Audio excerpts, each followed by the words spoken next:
Karun, kisahnya diabadikan dalam Al-Quran sebagai pengingat sekaligus peringatan bagi umat manusia. Sungguh Allah tidak menyukai hambanya yang sombong dan tidak mengakui nikmat karunia-Nya. Bahkan, dalam salah satu hadis disebutkan nama Karun bersama nama-nama lain yang perilakunya tidak pantas. Abdullah bin Amr menceritakan bahwa pada suatu hari Nabi SAW menjelaskan kepadanya apa itu salat. Beliau bersabda, barang siapa yang mengikutinya sholat, maka baginya itu akan menjadi cahaya, kesaksian dan keselamatan dari neraka pada hari kiamat. Dan barang siapa yang tidak menaatinya sholat, maka hal itu tidak menjadi cahaya, keselamatan, dan ujian baginya pada hari kiamat. Dia akan bersama Karun, Fir'aun, Haman dan Ubay bin Khalaf, Hr. Ad-Darimi. Kekayaan Karun yang melimpah. Dalam ensiklopedia Al-Quran dan hadits bijaksana terbitan Alita Aksara Media disebutkan bahwa Karun adalah salah satu sepupu Nabi Musa, putra Yasar, adik Imran, ayah Nabi Musa. Nabi Musa dan Karun tetap keturunan Nabi Yakub, karena keduanya merupakan cucu Kuhas bin Lewi. Adapun Lewi adalah saudara Yusuf bin Nabi Yakub.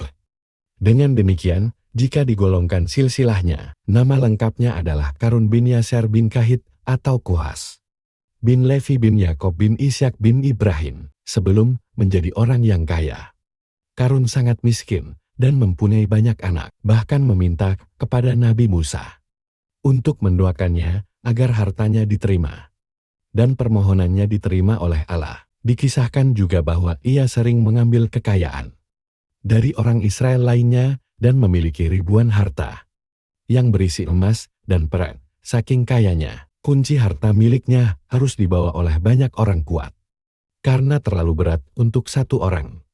Meski masih silaturahmi dengan Nabi Musa, namun saat itu Karun pandai berbisnis sehingga berpihak pada Raja Fir'aun dalam menyokong dan mendukung pemerintahannya. Oleh sebab itu, tak heran kekayaannya melimpah. Sikap Karun yang sombong. Yana Adam Abu Alwi bin Nasruddin bin Sudir dalam bukunya yang berjudul Rahasia Dahsyat di Balik Kata Syukur menyebutkan bahwa Karun sering dipanggil dengan julukan Mu'in Awwwgir'at karena suaranya nyanyi yang indah saat membacakan Taurat. Qatadah, Muqatil dan Al-Kalbi mengatakan bahwa Karun adalah Bani Israel yang paling pandai membaca Taurat. Dia bahkan merupakan ahli Taurat setelah Musa dan Harun. Namun, di balik ilmu dan kekayaannya yang berlimpah, Karun termasuk golongan orang munafik karena kekayaan telah membutakan hatinya. Banyak orang alim yang mengingatkan dan menasihatinya agar tidak berlebihan dan sombong. Namun Karun tidak menghiraukannya dan mengklaim bahwa kekayaan yang dimilikinya diperoleh melalui ilmu dan usahanya tanpa campur tangan Tuhan. Hal ini tertuang dalam Al-Quran Surat Al-Qasas ayat 78. Artinya, dia Karun berkata, sesungguhnya aku diberi harta itu semata-mata karena ilmu yang ada padaku. Tidakkah dia tahu bahwa sesungguhnya Allah telah membinasakan generasi sebelumnya yang lebih kuat daripadanya dan lebih banyak mengumpulkan harta. Orang-orang yang durhaka itu tidak perlu ditanya tentang dosa-dosa mereka. Bahkan, Karun kerap melewati Bani Israel dengan pakaian dan harta benda mewah. Ia didampingi para asisten dan pelayan yang siap melayaninya. Tentu saja hal ini membuat iri banyak orang hingga bermimpi memiliki kekayaan yang sama dengan Karun. Sebagaimana tercantum dalam Al-Quran Surat Al-Qasas ayat 79. Artinya, maka keluarlah dia Karun kepada kaumnya dengan kemegahannya, orang-orang yang menginginkan kehidupan dunia. Berkata, andai kata kita mempunyai harta kekayaan seperti yang telah diberikan kepada Karun, sesungguhnya dia benar-benar mempunyai keberuntungan yang besar. Karun mendapat hukuman dari Allah. Pada akhirnya Karun mendapat hukuman dari Tuhan, termasuk dikuburkan semalaman. Dalam beberapa cerita disebutkan bahwa Tuhan menyebabkan gempa bumi dan tanah longsor yang dahsyat. Tempat tenggelamnya Karun beserta kekayaan dan pengikutnya menjadi sebuah danau yang dikenal dengan nama Danau Karun. Bahirah Karun. Adapun yang tersisa hanya reruntuhan istana Karun yang bisa ditemukan di Al-Fayyum, Mesir. Hal ini tertuang dalam firman Allah khususnya Al-Quran Surat Al-Qasas ayat 81.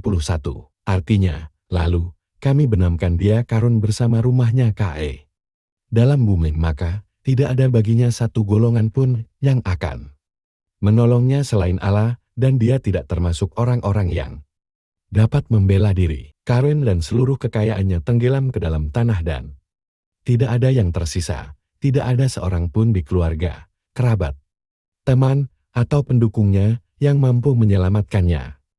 Kekayaan dan ilmu yang dimiliki dan diagungkannya justru menjadi petaka baginya. Melihat apa yang terjadi pada Karun, orang-orang yang tadinya merasa iri dan mengira ingin memiliki kekayaan seperti Karun kini menjadi lebih setia dan menambah kesabarannya. Mereka pun memuji Allah atas peringatan yang diberikan, seperti dalam Al-Quran Surat Al-Qasas ayat 82, yang artinya orang yang kemarin mengangan-angankan kedudukannya.